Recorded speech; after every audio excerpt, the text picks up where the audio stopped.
அப்போது இதில் வந்து கிட்டத்தட்ட இந்த ஊரில் 5000 கடவுள்கள் கல்வெட்டுகளில் வந்து பெயர்கள் வந்து கிடச்சிருக்கு. எவ்வளோ கடவுள்? 5000 கடவுள்கள் வந்து வச்சுருந்தாங்க.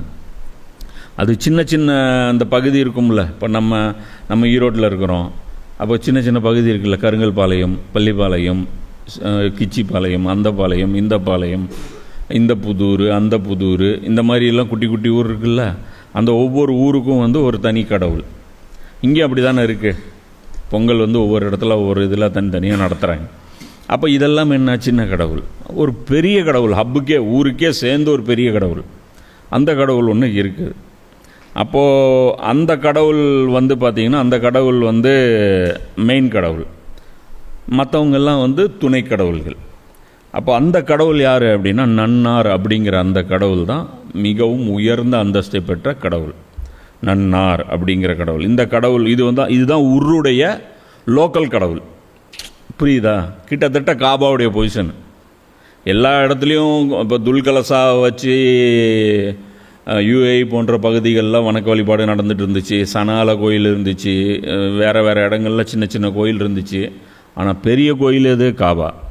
காபாவில் தான் நிறைய சிலைகள் இருக்கும். மெயின் சாமியும் காபாவுடைய சாமி தான். அப்போ அதே மாதிரி தான் அங்கே உருடைய அந்த இதில் பொறுத்த வரைக்கும் உருடைய கடவுள் தான் பெரிய கடவுள். அந்த கடவுள் யார் அப்படின்னு பார்த்தா, அந்த நன்னார் யார் அப்படின்னா, அது வந்து சந்திர கடவுள். புரியுதுங்களா? அது வந்து சந்திரனை தான் அவங்க வந்து மெயின் கடவுளாக வச்சுருந்தாங்க.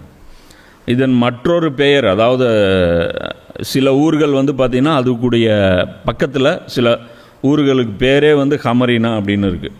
கமரினா அப்படின்னா சந்திரனூர் அப்படிங்கிற ஊர்.